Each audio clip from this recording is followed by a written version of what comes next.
તો ફરમાઈશ કઈક એવી આવી છે કે ભાઈ મારો 4 વર્ષનો પ્રેમ મેં કોઈ બીજા સાથે જોયો છે, એની યાદોમાં મરવાના વિચાર આવે છે, પણ મારી ફેમિલીનું શું થશે? હાય હાય, મારા ઘાયલની વેદના, મારા ઘાયલનું દુઃખ, તો એના પર તારા ઘાયલ શાયરે દિલના ચિતરા થઈ જાય ને એવા શબ્દો લખ્યા છે. તો ધ્યાનથી સાંભળજો કે તે જ મને પસંદ કર્યો હતો, તે જ મને પ્રેમ કરતા શીખવાડ્યું હતું, તે જ મને પસંદ કર્યો હતો અને તે જ મને પ્રેમ કરતા શીખવાડ્યું હતું. અને આજે જે હાથેથી મારો ફોન કાપવામાં આવે છે ને, આજે જે હાથોથી મારો ફોન કાપવામાં આવે છે ને, એ જ હાથેથી મને જમવાનું જમાડવામાં આવ્યો હતો, એ જ હાથેથી મને જમવાનું જમાડવામાં આવ્યો હતો. અને મારી જાન, તું ક્યારેક 5 મિનિટ આવીને બેસ મારી સામે.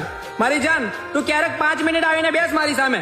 અંદરથી તારી આત્મા પણ બોલી ઉઠશે કે મેં ખૂબ જ ખોટું કર્યું છે તારી સાથે. અંદરથી તારી આત્મા પણ બોલી ઉઠશે કે મેં ખૂબ જ ખોટું કર્યું છે તારી સાથે. અને ખૂબ જ દુઃખ ભરેલું છે મારી કહાનીમાં, ખૂબ જ દુઃખ ભરેલું છે મારી કહાનીમાં. જીવતો પણ એટલા માટે જ છું મારી જાન, હું જીવતો પણ એટલા માટે જ છું મારી જાન કે કોઈ મારી માને ના પૂછી લે, કે કોઈ